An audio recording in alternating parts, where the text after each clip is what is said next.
Buildy here. Oh, I'm sorry. That ain't gonna work. Oh, okay. We'll just roll with it because we're affiliated. I'm not Buildy. I'm Geopolitical George. So this is Geopolitical George. Gonna do some lessons. I was gonna do it in my kitchen, but it's being used right now. I had to take the kids for a walk, which is fine. It's great. This is an outing. We used to do that in school. Sometimes we go out to the park and the teacher would have a class out in the park. Very rarely, but it happened. Yeah, consider this that. Or that this. Oh, in case you're wondering. The Prize Fighter, they're made in Kentucky.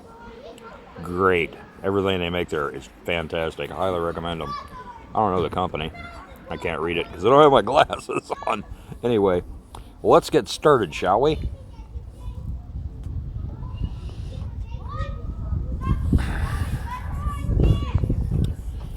First, I'm going to start with political nomenclature so you know what you are and what other people are and why mostly it doesn't matter. But it does matter when you talk to people because it matters to them and they think it matters. Actually, it does matter what you are, but what you call yourself should be accurate. There's a left-right paradigm. We all know about that. There's the left and then the right. Americans and Europeans have a totally different concept of what left and right is. In Europe, the left and right are only referring to the socialist political spectrum, left being communist and right being fascist. Fascism is a form of socialism. It's National Socialism. Communism is an extreme form of socialism, going all the way to Bolshevism. Actually, you have Bolsheviks on one side and neo-Nazis on the other. Anyway.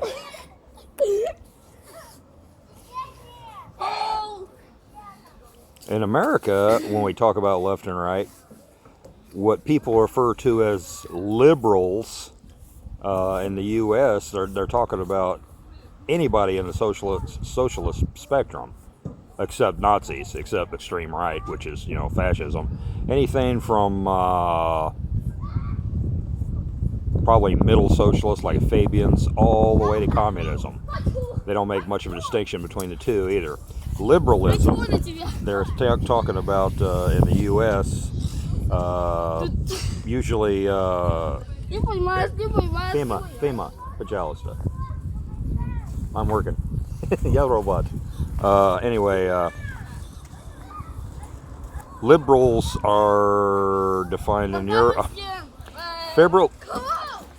Liberals are in America considered leftist in the socialist spectrum. In Europe, when you say liberals, especially in Russia, when you say liberals, or to a political scientist, you're talking about the same thing that liberalism meant in the late 18th century. You're talking about Jeffersonian liberalism, private property, equal rights for all people, from monarchs all the way down to peasants. That's a liberalism. That's what's considered liberalism, classical liberalism. How did it get to be used for the socialist spectrum in the U.S.? Well, after World War II, most journalists were, a little bit on the left at least, even secretly, and they wanted to tar the right with associating with Nazis. So they started using it that way, and everybody picked it up. It just came into use that way, because leftists and liberals have always had to keep changing their names. Progressives, they came up with that back in the 20s, as far as I know. Wobblies and the socialists, and they call themselves progressives. It's all the same spectrum, the same ideas. Social engineering, collectivism, big government. Anyway, they keep changing their name because they sully their name and people obviously don't want it, so they go on to something else. Progressives started calling themselves liberals, especially in the 60s in America. Oh, they did a little bit in Europe too, but they weren't really classical Jeffersonian liberals. They were part of the socialist perspective or spectrum. So, you with me so far? Is this okay? It's a little windy for this. I'll take a puff every once in a while and you can ruminate on what I just said. Good system, right? Well, it's necessary. I'm a lazy teacher, I really am. I'm going to start calling this. I'm using my selfie stick, so I'm going to start calling this Karen fishing. This is a Karen fishing rod around here. They zero in on it, want to know what I'm doing, because I look foreign. Russians can tell I'm not from here. I can dress just like they do. I can speak, if I'm prepared, I can speak a little bit with a Moscow accent, but they still know. Without me even speaking, they know I'm either an American or an Englishman. It's the shape of the face. You don't have that in America. People can't tell where you're from by looking at you. They can't hear. Anyway, Slavs have round heads. I don't have a round head. And I got a wee little Irish nose, too. That's a big giveaway. Anyway, back to the subject at hand. Where am I going with this? Just so we know what we're talking about in a left-right paradigm, you have your monarchists, and then you have your liberals. The liberal was a movement that was anti-monarchical. And then you had the socialist spectrum. The entire socialist spectrum is a movement that's anti-liberal. And then fascism is a branch of socialism where the beast started eating itself. I'll say something that's probably illegal to say in Germany, but fascism was a reaction to Bolshevism. They saw what was happened in Russia with the penguins and running the Comintern and migrating from London and New York to become commissars and starting execution factories and gulags. They saw that, and that really helped the, let's call them Hitlerites, develop into their doctrine and gain some popularity. Not justifying them, I'm just telling you the reasons why. They want you to believe it's something else. They told me in grade school, well, the Nazis came to power because, there's these certain people that were kind of successful and they ran pawn shops and everybody got mad at them when they were poor because they ran pawn shops. Little just so stories they tell children. And then in the churches, they told me that those are God's chosen special people, and of course the devil's going to attack them. Christians aren't chosen? No, I think they are. Does the devil attack them? Some of them. Some of them are very poor, don't have a pot to piss in, they're beset on all sides and slandered, but they keep doing their job.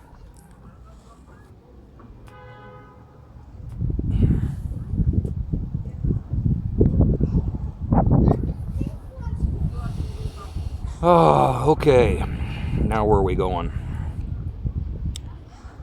There is a fourth political theory. Okay, we got monarchism, liberalism. Monarchism's over with anyway. I mean, nobody wants a monarchy that I know of. There's very few people that come up. Well, that's just left out of the perspective. For modern political theory, you have the way the people that are really studying this thing and writing the books on it, they see it's communism, fascism, and liberalism.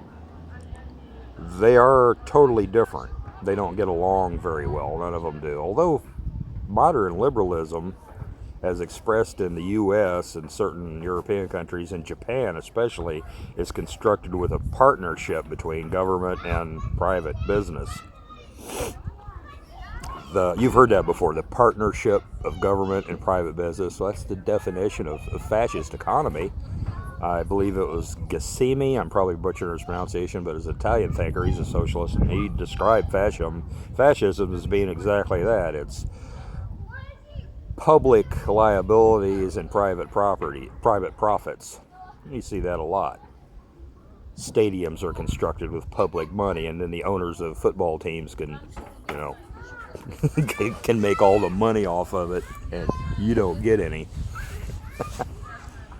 But public liabilities and private profits for private properties that are owned by corporations. Too big to fail. bailouts, all that. It's all fascist. That's fascist. Technically, it belongs to the fascist economic system, in theory. It's the way Germany was run. Take private businesses, private businessmen like Ferdy Porsche and Mr. Bayer or whatever it is, and all these great German industrialists. They were given contracts by the government, and they had a partnership, and they wound up being told what to make and how to make it, and they got the public money behind it, and government infrastructure, and government orchestrated it, and you had a partnership. That's the way the U.S. set up Japan's economy as well. Is it a bad thing? Well, I don't know. Depends on who it's aimed at, I guess. People become oligarchs and get filthy rich. A lot of the German industrialists are still filthy rich and still owned by the same families, even though they supplied the Nazis. It never was dismantled. And a lot of Nazi scientists and, just plain common thugs went on the payroll in the West. But that's a subject for a different time. Anyway, in theory, the communist ideal is ownership of production, the means of production, by the people. And how do you have the people own stuff? Well, through committees and some voting and some other things, but it's really hard to implement. And then you have central planning. You've all heard all the horror stories about all that. It has benefits as well as detriments, and so does a fascist economy. Is there any true liberal economy anywhere anymore? There was in the U.S. probably between 1790s, and it probably started being pretty much dismantled during the Great Depression, which is probably what the Depression was for. It became more and more increasingly fascist. Economy, just the economy, not society and not actual laws, but I think they go hand in hand, because when you have a partnership of government and corporations, who's behind the wheel? Which one? What do you think?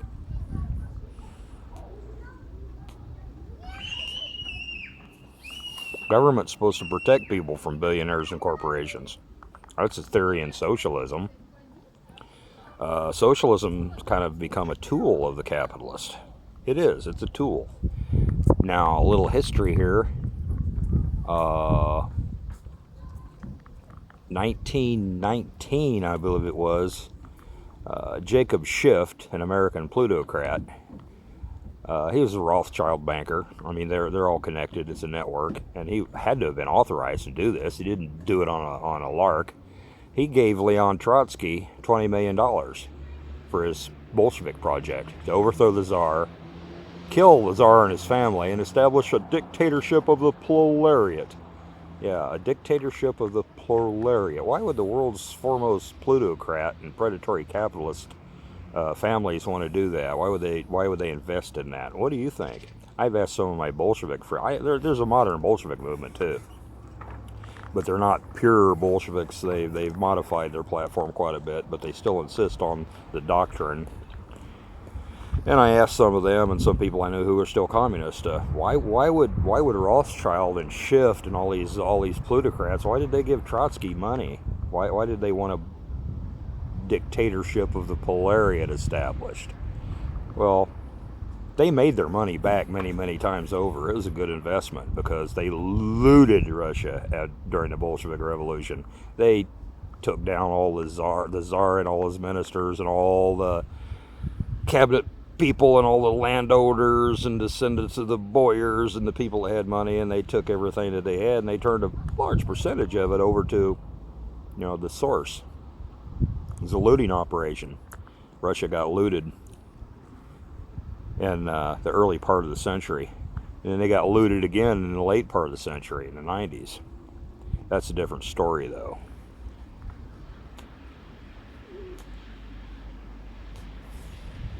When you think of socialism as a tool of capital, it makes sense.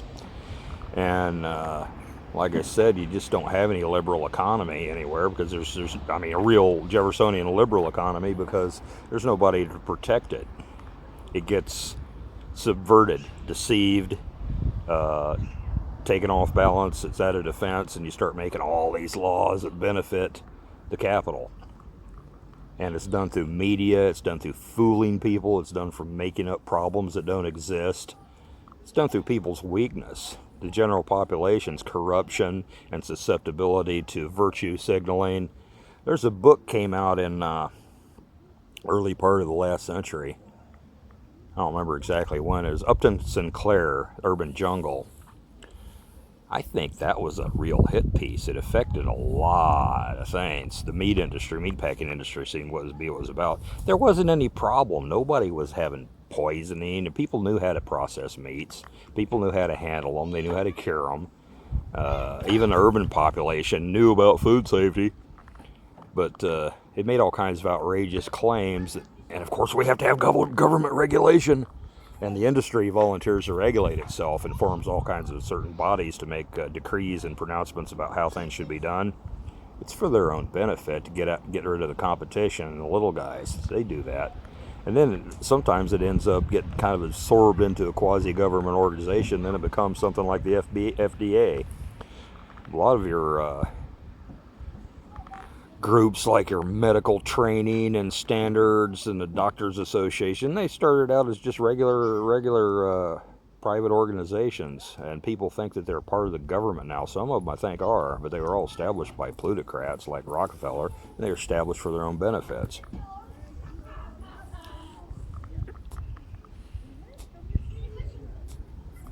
What do you call that? Socialism? Is that what that is? Really? It's corrupted liberalism. I don't know what to call it. But anyway, you got your three major political theories that kind of bounce off each other and absorb bits and pieces.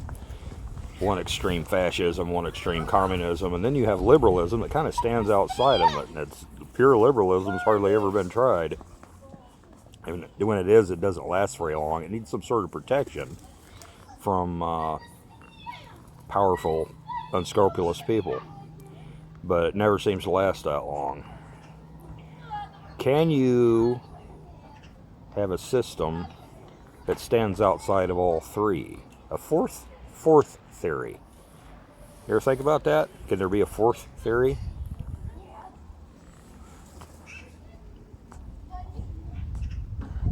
If so, what would it be like? You know, there's people working on it. You can Google it. And these people are some of the most illuminated people in the world. You look up some of them and read what the conservative machine thinks about them. Conservatives are just Trotskyists. Ironically, the term neoconservative, is neoconservatism. That was coined by Irving Kristol.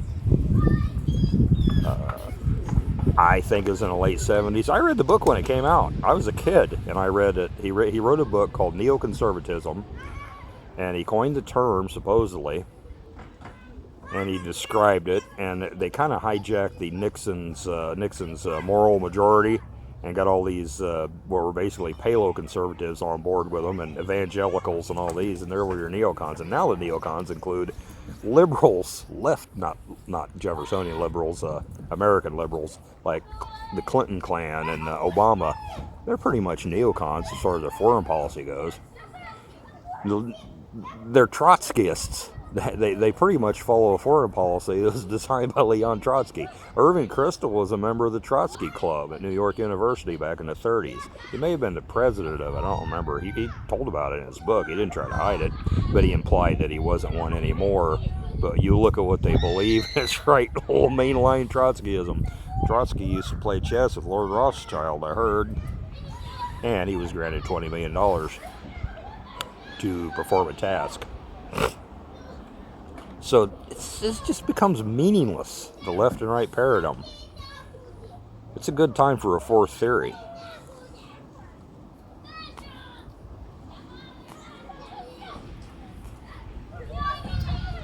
Has anybody posited one?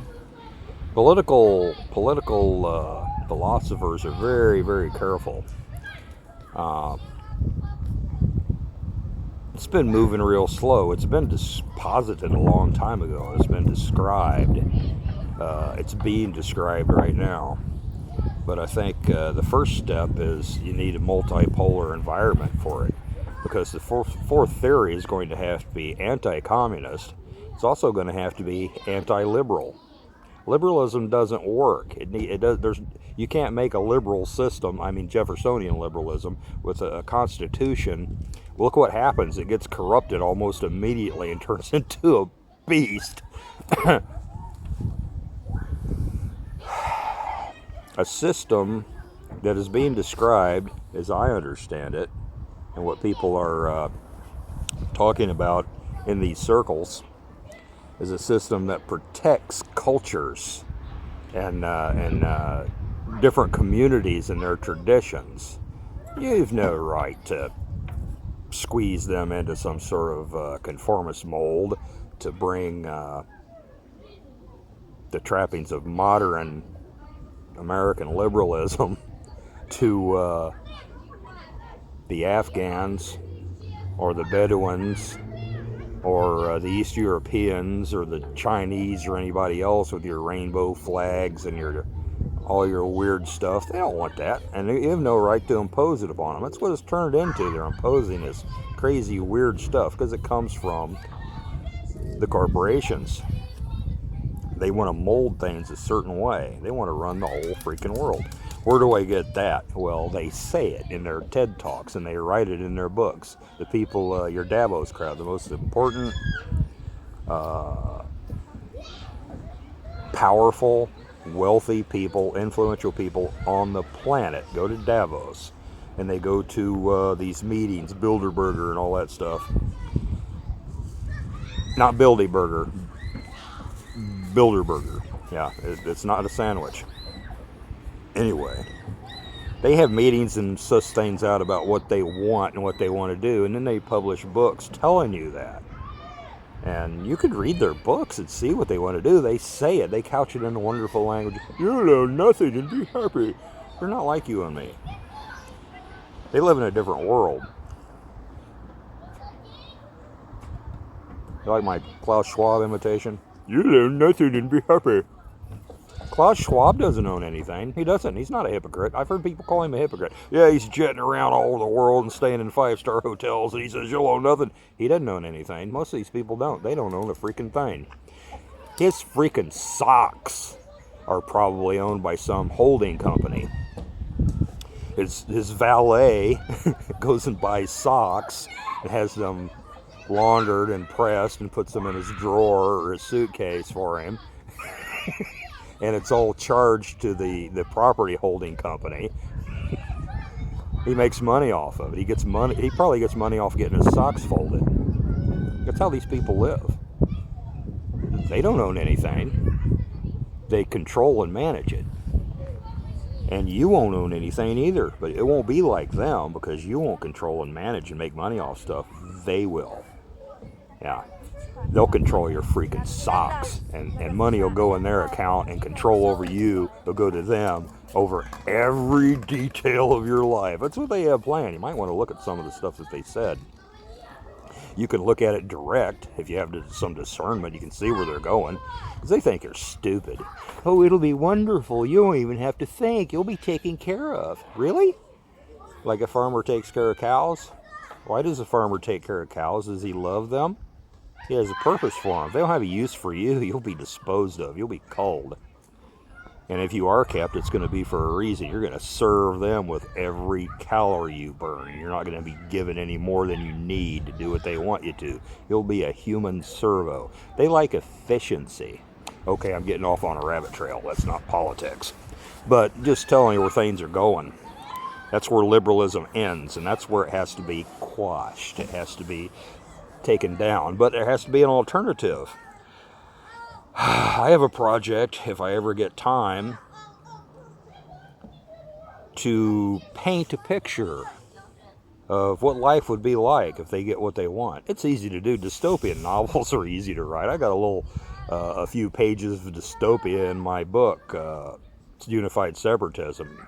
I could probably do a lot better now because I know a lot more about it, but I had an inkling of what these people are all about back then. They want to modify your DNA. They want to change human nature. They've got their eco-cities and their little eco-countries, isolated off in different places. Yeah, they'll have their own cultures that they can build. And they'll tamper with people's DNA to make their own little tribes to worship them. And probably accommodate their sexual fetishes, too. That's how they think. And they think it's wonderful. Anyway,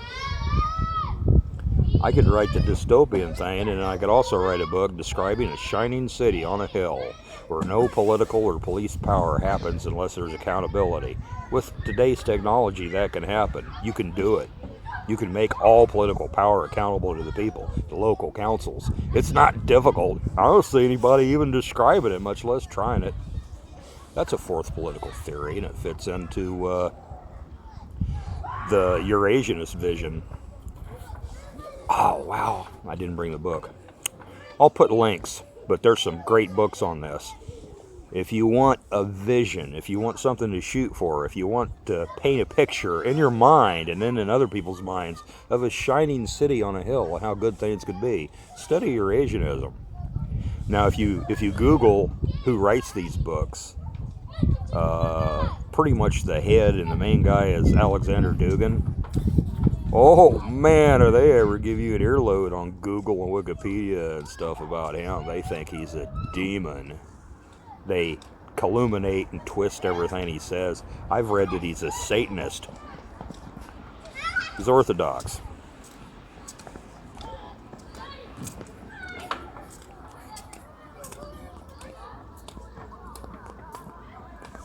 I've met American evangelicals that think Orthodox people are devil worshippers and Satanists.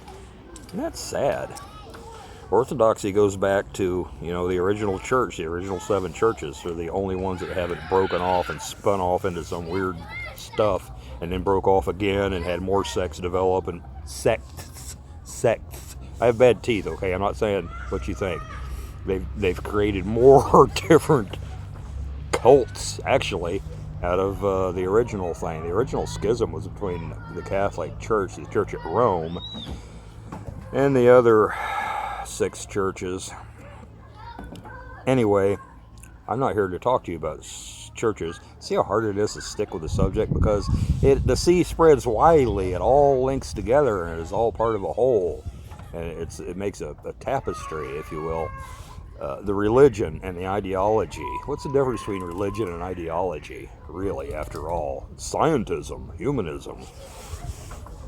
They all require quite a bit of faith in some certain doctrinal points.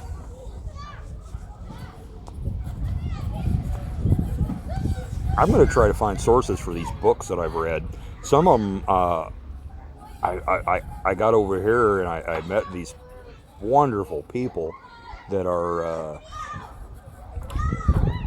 trying to advocate for this sort of thing, and I've been into it for a long time. Back before, that's what inspired me to write my book long ago. I don't know when I first read The Fourth Political Theory by Alexander Dugin. It's a pretty good book. It's not easy to follow, though. It's not for children. It's easy to calumniate too. It's easy for people to twist things and misguide people, but it's very anti-Western. But you got to understand his perspective. The first step to understanding it is to know where liberalism ends. Jeffersonian liberalism has good points, has good principles. These can be enshrined in the fourth political theory. You got to think of these theories as having elements that are good and work and are true that can be pulled out of that ideology and used in another one. They're principles. They're more like economic and political architecture, economic and political mechanisms. You see a complex machine, it's got all kinds of mechanisms in it. I've seen brilliant mechanisms on rotating machinery, like in a cannon factory, and I'd be working at some place processing coiled tubing and pipe to go in, undersea umbilical cords. I used to build those. I used to work at a factory that designed and built those things. I designed and built a lot of equipment in the process for the processing, and I used principles that I've learned elsewhere. It's the same thing with politics. Oh, my children want something. Excuse me a minute. Co ty хочешь? Oh, you forgot? Домой. Домой? Почему? Ты холодно?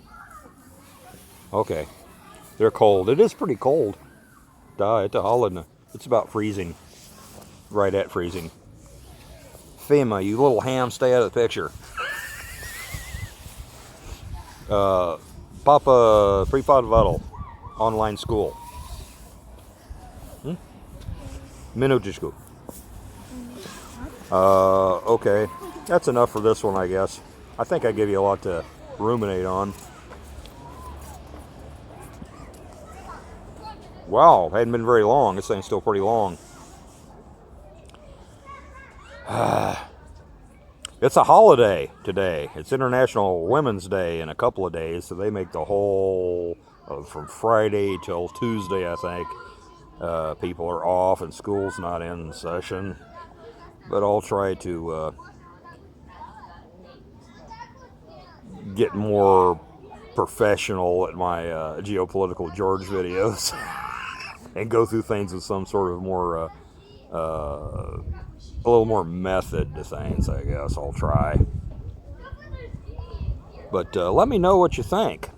The direction we're going. Is this working for you? I need to make some. I need to get a dry erase board and some markers and stuff, and I can make graphs and stuff. That'd be pretty cool, wouldn't it? Anyway, we'll do stuff like that. Well, I'll let you go. Oh, Geopolitical George, signing out.